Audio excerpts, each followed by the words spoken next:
이름으로 사랑합니다. 오늘은 이 내가 제거해야 되는 산당은 내가 제거해야 되는 산당은이라는 제목으로 5절 말씀에 유다의 산당이 무엇이냐라는 이 말씀 때문에 우리 각자가 제거해야 될 산당이 무엇인지 같이 나누도록 하겠습니다. 유튜브 채널 중에요, 맨케이브라는 채널이 있더라고요. 이 채널은 무엇이냐면요, 남자라면 좋아할 모든 것으로 남자들의 그 취미 생활에 대한 영상이 올라오더라고요. 보니까 등산 이제 가가지고 등산복이 얼마인지 막 사람들에게 인터뷰를 해요. 뭐 어떤 사람은 뭐 그냥 집에서 입다 온 옷을 입고 올라온 사람도 있고요. 어떤 사람은 한 100만 원짜리 이렇게 옷을 입고 왔더라고요. 그러니까 우리나라 그런 얘기가 있잖아요. 그 등산복 입은 뭐 에베레스트 산 가는 것도 아닌데 옷을 너무 화려하게 입는다. 뭐 그런 이야기가 있더라고요. 그리고요, 한강에서 자전거 타시는 분들을 그냥 무작위로 20명을 이렇게 불러가지고요, 자전거 가격이 얼마인지 물어봅니다. 어떤 사람은요, 60만 원짜리, 뭐 27만 원짜리, 9만 원짜리, 990만 원짜리 자전거도 있고요. 어느 아저씨는 1600만 원짜리, 그리고 입은 옷이 140만 원이라고 하시더라고요. 헬멧만 해도요, 가격이 39만 원이라고 이렇게 이야기를 하시더라고요. 어느 아저씨는 1700만 원의 자전거가요, 옷은 200만 원이 되기도 하고, 사람들이 어디에 시간을 쓰고 돈을 쓰는지를 보면 그 사람의 중심이 어디로 향하고 있는지를 볼 수가 있습니다. 그런 의미에서 시간과 돈을 다른 사람을 위해서 사용한다라면 그것만큼 더 값진 게 있나 싶은 거죠. 오늘 제가 감동을 받았거든요. 누구에게 감동을 받았냐? 우리 김동규한테 감동을 받았어요. 우리 동규가 갑자기 저한테 전화를 해가지고요, 목사님, 어제 우리 1대1 양육 못했는데요, 오늘 제가 일하는 곳으로 좀 와주실 수 있나요? 그래서 아까 갔거든요. 가니까 동규가 직접 피자를 만들어서 저한테 주더라고요. 그래서 동규랑 같이 피자를 먹으면서, 그 매니저분이 3시에 오니까 그 3시 전에 제가 가야 먹을 수 있어서 같이 이렇게 시간을 보냈는데요. 이렇게 동규가 그래서 너 나한테 왜 이렇게 갑자기 잘해주냐 그랬더니, 제가 우리 교회에 그 양대 산맥이 있거든요. 오정윤과 신혁진. 그래서 제가 어제 동규한테 그랬어요. 동규야, 너 나랑 지금 1대1 양육 하고 싶어. 어제 동규가 좀 피곤해서 이렇게 안 했거든요. 너 자꾸 나를 이렇게 거부하는 걸 보니 네가 이제 3대 뭐라고 해야죠? 삼관왕이 되겠다. 이제 신혁진, 오정윤 옆에 나란히 김동규 너도 올라갈 수 있을 것 같다. 이렇게 하자. 3대장이 자기가 될 수 없다고. 그래서 저한테 이렇게 피자를 줬더라고요. 그러면 그 10억 원을 준다면 죄를 짓고 감옥에 들어가도 괜찮은가라는 설문조사를 초등학생, 중학생, 고등학생 우리나라 대상으로 했거든요. 10억 주면 자기가 교도소 가겠다라고 말하는 아이들이, 초등학생은요 23%, 중학생은 42%, 고등학생은 57%라고 하더라고요. 그러니까 돈이라면 뭐라도 다 할 수 있다라고 지금 말하고 있는 이 시대 가운데 우리는 살아가고 있는 것이죠. 다른 의미로 말하자면 돈이라는 게 하나님의 자리를 대신할 수 있다라는 것이에요. 우리 1절 말씀 같이 읽어보도록 하겠습니다. 시작. 유다의 왕들 요담과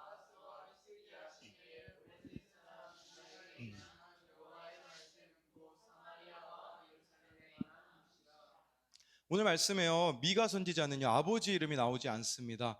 여러분, 예를 들어서 이거는 그냥 제가 말씀드리자면 이사야 1장 1절 같은 데는요 선지자들이요 아버지 이름이 되게 많이 나오거든요.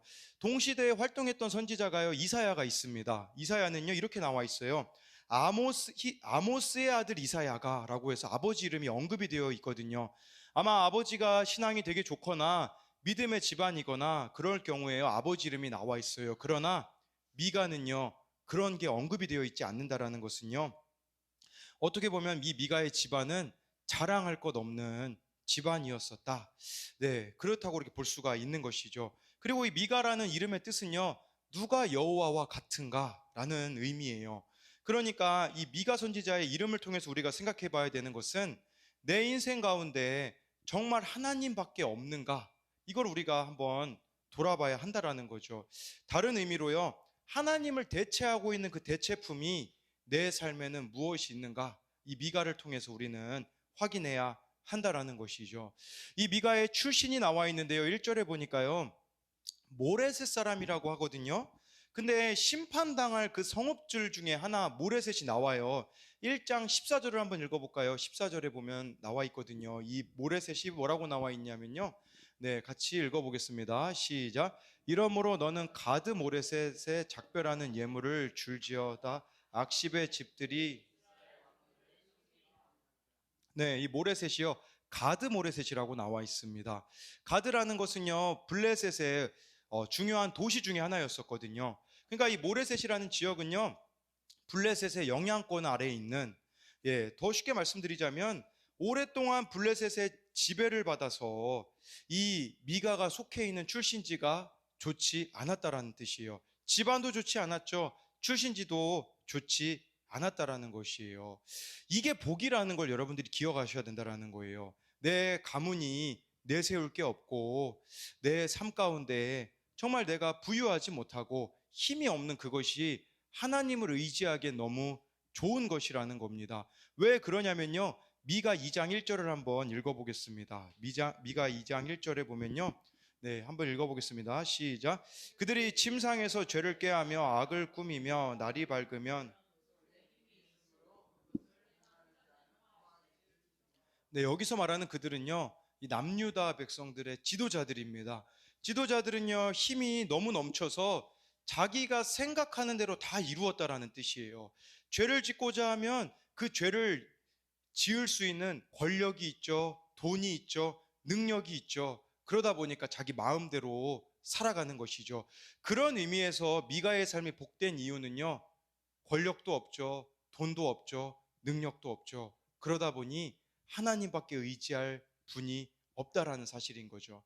우리는 끊임없이 세상에서 뭔가를 더 가지지 못해서 아쉬워하는 사람들이 너무나 많이 있어요. 그러나 하나님 앞에서는 내가 오히려 가지지 못한 게 능력이라는 것이에요. 그래서 예수님께서 팔복에서 그런 말씀을 하시잖아요. 심령이 가난한 자가 복이 있다고, 천국이 그들이라고 말씀하시는 것은 너무 우리들의 삶이 초라해서 심령이 가난해질 수밖에 없는 것이 복이라는 것을 말씀해 주는 것이라고 할 수가 있는 것이죠. 그렇게 가난한 심령이 되고 의지할 것이 없는 인생에요, 말씀이 임하잖아요. 1절에 나와 있잖아요. 미가에게 임한 여호와의 말씀, 곧 사마리아와 예루살렘에 관한 묵시라. 여러분 생각해 보셔야 되는 것은요, 정말 나에게 말씀이 부딪혀 오지 않는다면 지금 나는 뭔가 의지할 만한 것이 있기 때문에 하나님의 말씀이 나에게 오는 말씀으로 다가오고 있지 않다라는 것이에요. 나는 지금 무언가에 끌려가고 있거나 다른 무언가를 내가 의지하고 있기 때문에 하나님의 말씀이 나의 말씀이 되어지지 않는다라는 것이겠죠. 2절, 3절 말씀을 계속해서 읽어보도록 하겠습니다. 시작. 백성들아 너희는 다 들을지어다. 주 여호와께서 너희에게 대하여 증언하시되 곧 주께서 성전에서 그리하실 것이니라. 여호와께서 그의 처소에서 나오시고 강림하사 땅의 높은 곳을 밟으실 것이라. 하나님께서요, 이 하나님의 백성들을 재판장에 세우시는 거예요. 왜 세우시냐면요, 3절 말씀에 보면요, 네, 높은 곳을 밟으실 거다라는 것은 그들의 삶에 이미 하나님보다 높아져 있는 우상들이 있기 때문에 하나님은 그들을 재판장에 초대하셔서 심판하시겠다라는 거예요. 여러분 우리도 인생을 살아가다 보면요, 심판과 같은 사건이 있어요. 히브리서에 보면요, 징계는 다 받는 건데 징계가 없으면 사생하라는 말씀이 있거든요. 우리가 하나님보다 더 높아진 게 있기 때문에 하나님은 심판과 같은 사건을 통해서 하나님보다 높아진 그것들을 낮추시기를 원하신다라는 것이에요. 우리 3, 4월 큐티인 책 이제 시작됐잖아요. 거기에 강용욱 장로님과 유정순 권사님 부부의 인터뷰가 나오는데요. 강용욱 장로님은요, 세상적으로 봤을 때 정말 하나님을 열심히 섬기던 분이에요. 신앙의 4대째라고도 하시고요. 24살에 의과대학을 졸업하고 정형외과 수련차 이제 미국으로 가서 공부도 하고 오고요. 의료생활 의과대학 교수직도 겸행하면서요, 해외 의료 선교의 사명으로 1985년부터 중국을 비롯해 동아프리카, 남아메리카, 태국 등으로 가서 봉사를 하셨다고 해요. 질문 중에 이런 질문이 나오더라고요. 인터뷰 질문 중에 기가 막힌 고난 중에 큐티 말씀으로 사건이 해석되고 살아나신 적이 있나요? 라고 했을 때 이 장로님은 이렇게 대답하세요.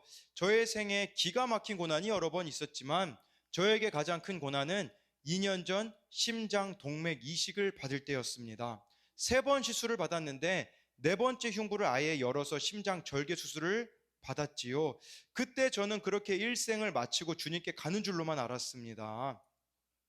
예, 그러면서 이분의 마음에 새겨진 말씀이 고린도전서 15장 31절 너희에 대한 나의 자랑을 두고 단언하노니 나는 날마다 죽노라 라는 말씀이 깨달아지면서 지금까지 나의 의로움을 자랑하고 교만했던 내가 하나님 안에서 다시 태어난다라는 것이 깨달아지며 이제껏 80년 동안 내가 거듭난 인생이 되기까지 우리 주님이 얼마나 기다리셨을까라고 깨닫게 되었다고 하더라고요. 그러면서 이분의 죄패는요, 인정 중독이라고 하셨습니다. 그런데 보통 인정 중독이라고 하면요, 세상에서 인정받기를 원하는 걸 말하는데 이분은 세상에서 인정받고자 하는 건 다 이미 가지고 있었다고 하더라고요. 이분에게 있어서는요, 세상이 아닌 하나님께 인정받고 싶었다고 해요. 그러면서 지금까지 하나님을 위해서 내가 인생을 살아왔으니 나는 전혀 죄가 없는 사람이라고 자부했다고 해요. 어릴 적부터 음주, 흡연, 거짓말, 외도, 탈세 등 거짓된 삶을 살지 않으려고 노력했고 실제로 그렇게 살다 보니 문제는 무엇이냐면요, 공동체에서 자기 죄를 고백하는 지체들의 나눔을 들으면 거북했고 속으로 정죄했다고 해요. 그리고 저는 늘 교회 봉사에 헌신하고 선교하기를 힘썼는데 이런 행동 뒤에는 하나님께 생색 내려는 행위주의가 있었다라고 고백을 하게 되어지는데 이 고백은요, 2년 전에 심판과 같은 사건이 왔을 때 깨달아졌다라는 것이에요. 여러분, 우리도 아셔야 돼요. 하나님께서 때로는 이해할 수 없는 일들을 여러분들의 삶에 일어나게 하십니다. 그런데요, 그 이해할 수 없는 일은요, 심판과 같은 사건으로 내 안에 지금 돌이킬 부분이 있기 때문에 하나님께서는 그 사건을 허락하셨다라는 것을 기억해야 된다라는 거예요. 더 구체적으로 말씀드리자면 3절 말씀처럼 내 삶 가운데 하나님보다 높아져 있는 것들이 있기 때문에 하나님께서는 우리에게 회개하라고 돌이키라고 그 심판과 같은 사건을 주셨는데 우린 이해를 못하는 거예요. 왜 나에게 이런 일이 있지? 그 이해를 못하는 이유가 이미 내가 하나님을 오래 떠나 있다라는 증거라는 뜻이거든요. 그렇기 때문에 내 삶이 해석이 안 되고 이해가 안 되고 그러다 보니 하나님을 향하여 원망과 불평만 나열해 놓을 수밖에 없다라는 것은 이미 내가 하나님을 떠나 있다라는 증거라는 사실이라는 거죠. 정말 그 심판과 같은 사건이 왔을 때 여러분들이 회개하시잖아요. 어떤 고백이 나오는 줄 아십니까? 이런 고백이 나올 거예요. 내 죄가 내 고난보다 크다. 이 고백이 되어져서 고난을 넘어설 수가 있는 것이겠죠. 왜 이런 심판대 앞에 하나님께서 이 유다 백성들을 세우셨습니까? 5절 말씀에 근원적인 이유가 나와 있습니다. 우리 같이 읽어보겠습니다. 시작. 이는 다 야곱의 허물로 말미암음이요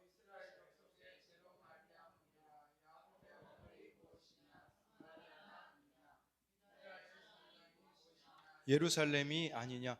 두 가지 때문이라고 말씀해 주고 있어요. 사마리아와 유다의 산당 때문이다 라는 것이죠. 여러분, 이들에게 왜 심판이 임하냐면요, 야곱의 허물이 있었는데요, 그 야곱의 허물은 사마리아에 있다고 하나님이 말씀하세요. 이스라엘이요, 솔로몬 이후로부터요 두 나라로 분리가 돼요. 마치 우리나라처럼 북이스라엘과 남유다로 이렇게 나눠지게 되거든요. 북이스라엘에서요 문제가 발생해요. 솔로몬 당시에 솔로몬 성전에서 예배를 드렸거든요.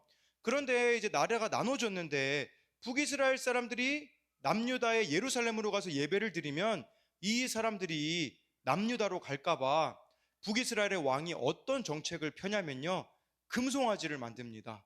금송아지를 만들어서 저기 예루살렘에 가서 예배할 필요 없다, 여기 금송아지에게 예배하라 라고 해가지고요, 그러다 보니까 이제 사람들이 금송아지를 숭배하게 되어져요. 사마리아의 죄는요 다른 게 아니라 금송아지였습니다. 우상 숭배를 한 것이죠. 이처럼 사마리아의 신앙은요 금송아지였고, 원래 예루살렘 이 성전 신앙은 무엇이냐면요 두 돌판 신앙입니다. 두 돌판 신앙이라는 것은 십계명에 근거하여서 말씀으로 나를 변화시키는 신앙이 되어줘야 했거든요. 여러분들이 금송아지 신앙인지 말씀에 근거한 신앙인지 어떻게 알 수 있는 줄 아십니까? 그것은 나의 삶이 변화되어지고 있는가, 이걸 보면 알 수 있어요. 내 삶이 변화되어지고 있지 않다면 나는 지금 하나님을 믿는 게 아니라 금송아지를 숭배하고 있는 것입니다. 근데 문제는요, 예루살렘에 성전이 있었잖아요. 그 성전에 대해서도 하나님이 뭐라고 말씀하시냐면요, 유다의 산당이 아니냐. 이게 무슨 말인 줄 아세요? 저 예루살렘 성전은 더 이상 성전이 아니다, 산당이다 라고 말씀하시는 거죠. 이 산당은요, 이스라엘 여러 곳에 분산되어 있던 예배 처소였어요. 예루살렘에 가서 예배드리기 힘드니 이스라엘 백성들이 가나안 땅을 정복하고요, 그 가나안 땅 이 사람들이 우상 숭배했던 곳을 이제 이스라엘 백성들이요 산당으로 만들고 거기서 하나님을 예배했거든요. 원래 산당은 잘못된 곳이 아니었었습니다. 왜냐하면요, 솔로몬이 1000번째 드린 곳도요 기브온 산당입니다. 거기서 하나님이 만나 주셨거든요. 근데요, 이 산당이 변질되기 시작한 거예요. 이 산당이요, 나중에는 어떻게 되냐면요, 하나님이 열왕기 상하를 여러분들이 읽어보시면요, 왕들에게 끊임없이 말씀하세요. 산당을 없애버려라 라고 하시거든요. 그 산당이 변질되어 가지고요, 왕에게 세금을 주는 곳이 되어버리고 동사무소 같은 역할을 하고 군사들을 모으는 예비군 역할을 하고요. 그리고요, 이 산당에서 드린 그 제사 가운데 남은 재물들은 시장에 또 내다 팔 수 있으니 이 산당을 통해 자기 이익을 취하는 일들이 벌어지게 된 거예요. 원래 이 산당에서 하나님만 예배하는 곳이 되어야 되는데 어느 순간부터인가 하나님이 그 주신 복을 세상 것으로 바꾼 곳이 되어버렸기 때문에 지금 예루살렘 성전도 더 이상 성전이 아니라 유다의 산당이라는 것이죠. 여러분, 대한민국 가운데 하나님께서 얼마나 많은 복을 쏟아 부어 주셨습니까? 그건 말하지 않아도 우리가 다 아는 일 아닙니까? 그러나 하나님이 주신 그 복을 지금 세상으로 다 바꿔버렸기 때문에 많은 그리스도인들조차 기복신앙에 빠져 살아가고 있지 않습니까? 내가 원하는 일이 일어나면 하나님은 살아계신 분이고 내가 원하는 일이 일어나지 않으면 하나님은 살아계신 분이 아니라고 말하며 하나님만을 사랑하는 게 아니라 우리는 하나님으로부터 오는 부수물들을 너무 사랑하고 있는 것 같아요. 그러다 보니까 하나님을 원하는 게 아니라 하나님을 통해 내가 이룰 수 있는 성공, 내가 이룰 수 있는 업적, 내가 잘 되는 것만을 구하고 있는 것이 유다의 산당이다 라고 하나님께서 말씀을 하신다라는 거죠. 끔찍하게도요, 이 유다의 산당에서 어떤 일까지 일어난 줄 아십니까? 바알과 아세라를 섬기기도 하고요, 나중에는요 몰렉에게 제사를 드리기도 해요. 이 몰렉에게 제사를 드리는 게 끔찍합니다. 이 방식이 어떻게 되냐면요, 몰렉 그 신상을요 뜨거운 불에 달굽니다. 그리고요 자녀를요 그 위에 올려서 죽입니다. 그게 몰렉에게 드린 제사였었어요. 왜 그런 줄 아십니까? 부모의 성공을 위하여서 자녀를 희생시키는 모습이죠. 우리나라의 모습 아닙니까? 자녀들에게 공부는 외치는데 정말 이 자녀가 신앙 안에서 바로 서기를 위해서는 우리가 얼마나 구하고 있냐라는 거죠.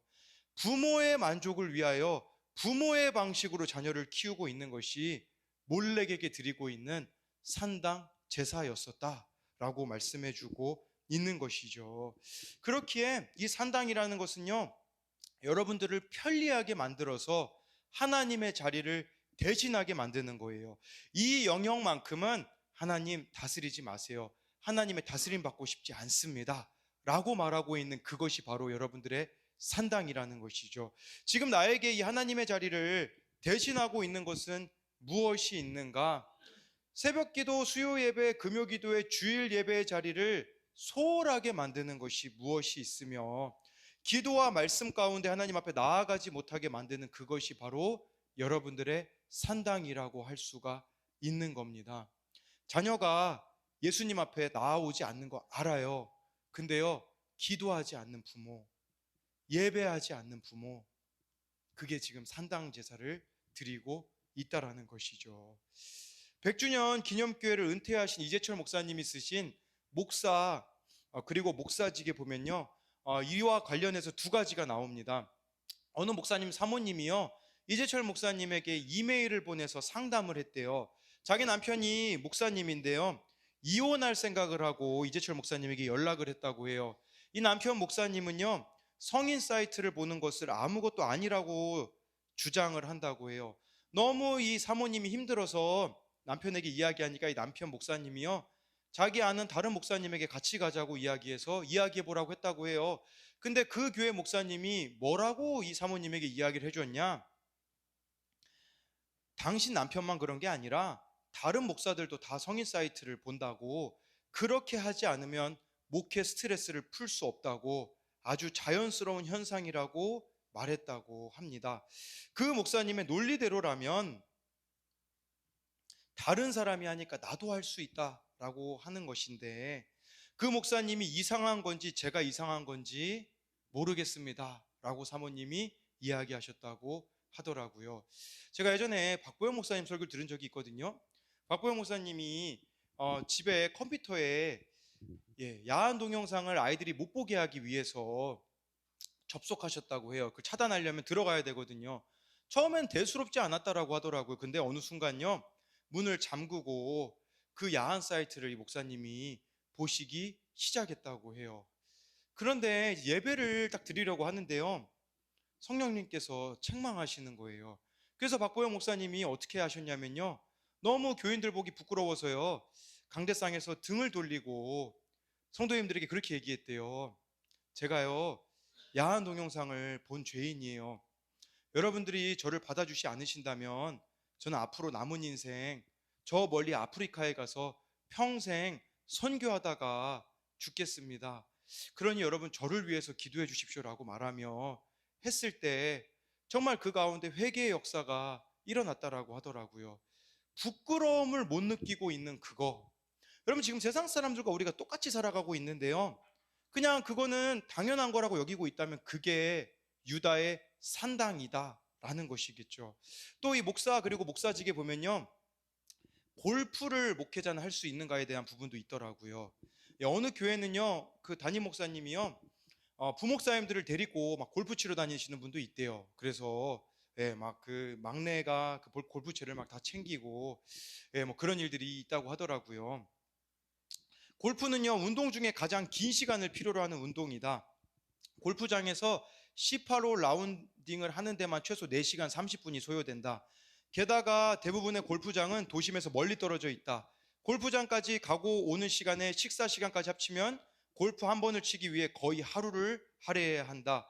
그러나 그것으로 그치는 게 아니다. 골프 경기 자체에 장시간이 소요되다 보니 경기가 끝난 뒤에도 머릿속에 경기의 잔상이 오랫동안 남기 마련이다. 골퍼들은 그 잔상을 통해 자신의 경기를 복귀하게 된대요. 다시 생각하는 거죠.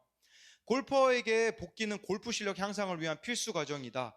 목사가 골프에 빠졌다면 실력이 향상되고 있기 때문이고, 그것은 자기도 모르게 머릿속에서 그날 친 골프의 복귀가 이루어지고 있음을 뜻한다.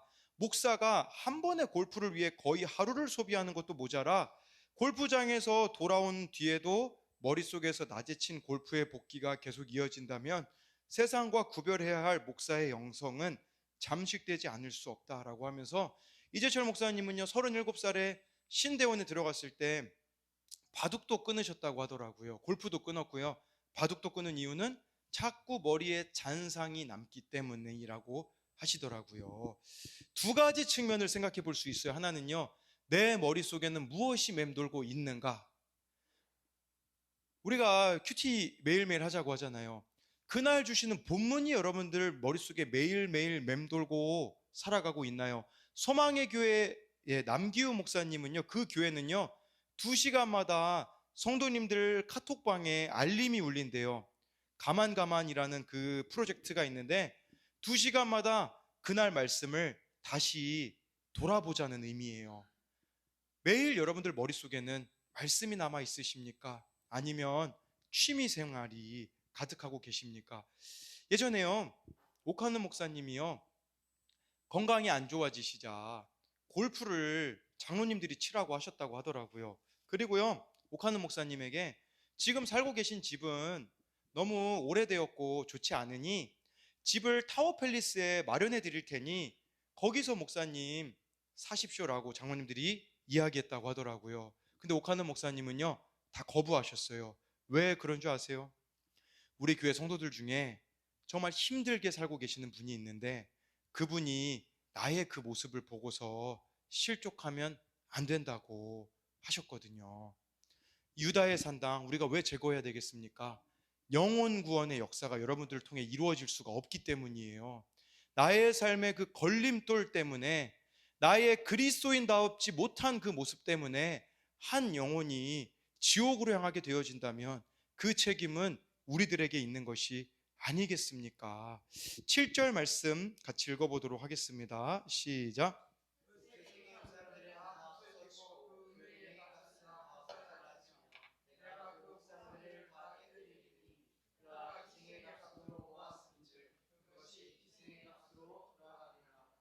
네, 그렇게 이들이 잘 먹고 잘 살았던 게요, 다 음행의 값이자 기생의 값이라고 하였습니다.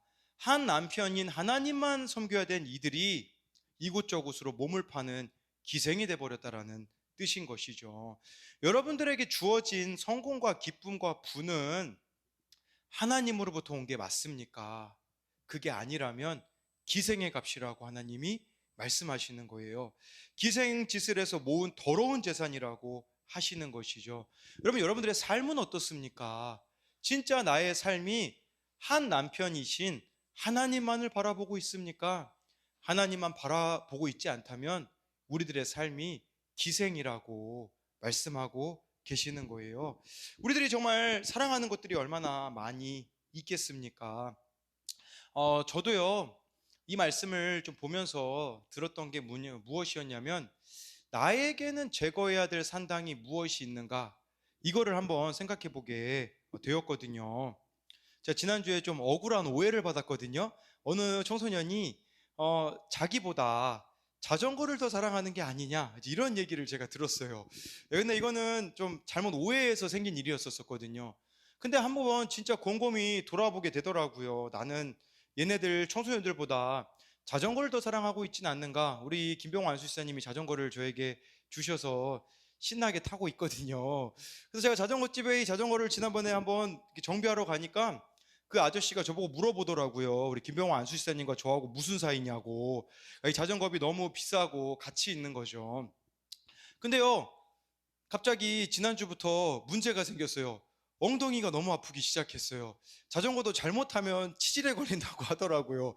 너무 고통스러운 거였어요. 진규한테 이제 문자를 보내서 어제 생일 축하하면서, 진규야, 목사님이 이 큰일을 치를 때마다 엉덩이가 너무 아프다. 너는 안 그랬니? 그랬더니 젊은이는 그런 일 없습니다. 그러더라고요, 진규가.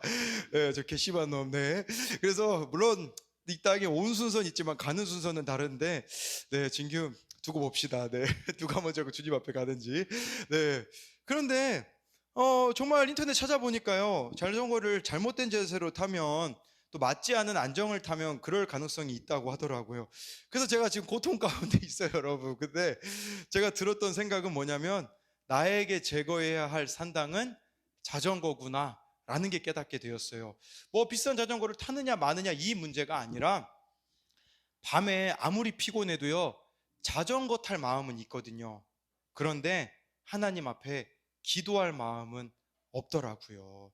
제가 하나님 앞에 약속한 게 그거였거든요. 3층에서 밤에 기도하겠다고 약속해 놓고서 밤에 그렇게 신나게 신정호수, 또 막 신창까지 자전거는 그렇게 쌩쌩 타고 오면서 하나님 앞에는 엎드리지 않는 제 모습을 보게 하시니 저에게는 심판과 같은 사건이 아니겠습니까? 정말 자전거가 꼴도 보기 싫더라고요. 너무 아파서. 그러니까 이 사건을 통해서 하나님이 저에게 주신 것은, 너에게 있는 그 산당 제거해야 된단다. 네가 나에게 약속했던 그 약속 지켜내야 된단다라는 것이겠죠. 그리고 다른 한 가지는요, 자녀를 아까 몰래에게 바친 사람들, 부모들이 자신의 성공을 위해 자녀를 내 방식으로 키우는 게 또 산당이라고 말씀드렸잖아요. 우리 예찬이가요, 드디어 온천초등학교 입학을 했습니다. 대라고 하지만 소입니다. 왜냐면요, 이제 두 번밖에 없어요. 1학년이요. 45명. 남자 20명, 여자 25명밖에 없거든요. 근데 얘가 어제 입학식이어가지고 제가 가서 봤는데요. 요새 그 덩치가 좋으면 피지컬이 좋다고 하거든요. 예찬이 뒷자리에 앉은 애가요. 얘는 초등학교 한 3, 4학년처럼 보여요. 막 등치가 크고요. 머리는 강호동 머리를 했어요. 그래서 이렇게 정말 무섭겠더라고요. 제 예찬이가 쟤한테 맞으면 뼈도 부러뜨리겠다 이 생각이 들더라고요. 근데 그 아이를 봤는데 어머니가 계속 옆에 앉아 계시더라고요. 보니까 이 애가 장애가 있는 아이예요. 그러다 보니까 표현도 잘 못하고 그랬거든요. 예찬이 입학식을 마치고 예찬이에게 그렇게 이야기를 해줬어요. 예찬아, 뒤에 있는 친구가 좀 불편함이 있는 것 같은데 아빠는 예찬이가 그 친구에게 잘해줬으면 좋겠어. 이렇게는 말을 했는데요. 만약 예찬이가 그 아이한테 그 아이가 장애를 갖고 있으니 힘은 더 세니까 폭력도 행할 수 있지 않겠습니까? 만약에 그 아이에게 예찬이가 맞고 온다면 제가 이 고백대로 반응할 수 있을까라는 생각을 하게 되더라고요. 저는 안 그럴 것 같았는데 이 애가 초등학교를 가다 보니 나중에 중학교 가고 고등학교 가면요, 제 아내도 저도 모르게 세상 가치관으로 이 아이가 예수님 잘 믿는 아이가 되기보다 학교에서 공부 잘하고 그런 아이가 되기를 더 바라지는 않을까라는 생각이 들더라고요. 그러면서 그렇기에 제가 하나님 앞에 엎드릴 수밖에 없겠더라고요. 마찬가지로 여러분들에게 있어서 자녀들을 생각할 때 가장 큰 슬픔은 무엇입니까? 좋은 대학 못 들어간 거, 세상에서 직장을 얻지 못한 거, 세상에서 성공하지 못한 게 아니라 그 자녀가 예수님을 전심으로 사랑하지 않는 것이 여러분들에게 가장 큰 고통입니까? 8절에요. 미가가 그랬거든요. 같이 한번 읽어볼까요? 시작.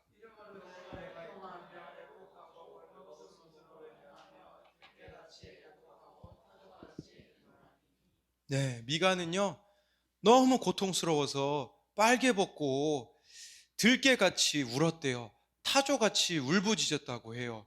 왜냐하면 이 남유다 백성들이 지옥으로 향하고 있기 때문에, 멸망으로 향하고 있기 때문에 구원을 위하여서 그는 애통하는 자였다라는 것이죠.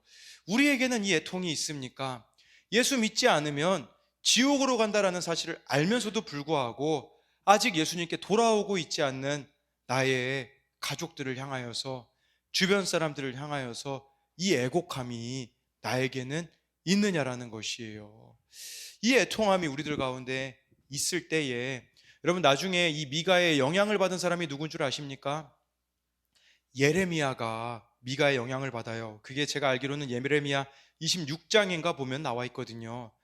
정말 미가가 애통하며 그 삶을 살았을 때 예레미야가 영향을 받게 되어지는 그 모습을 보며, 여러분, 지금 우리는 울 때입니다. 이 대한민국을 향하여 울 때예요. 지금 얼마나 많은 죄악의 소식들이 밀려 들어오고 있습니까? 다음 세대들은요, 이미 세상에 다 뺏겨버린 시대가 되어 있지는 않습니까? 출산율 0.7밖에 안 된다는 건 뭘 말하겠습니까? 낙태율은 전 세계 1위예요. 출산율은 세계 꼴찌입니다. 이것 자체가 죄악된 길로 향하고 있다라는 것을 보여주는 것이 아니겠습니까? 우리는 정말 구원에 대하여 애통해야 되는데 이 구원에 대해서 애통하는 길은 다른 게 없습니다. 나의 산당을 제거하셔야 돼요. 내가 주 예수보다도 더 기뻐하고 있는 것들, 더 사랑하고 있는 것들, 그것들을 주님 앞에 회개하며 내어놓으심으로 여러분들의 인생의 목적이 구원이 되는 저와 여러분들이 되기를 소망합니다.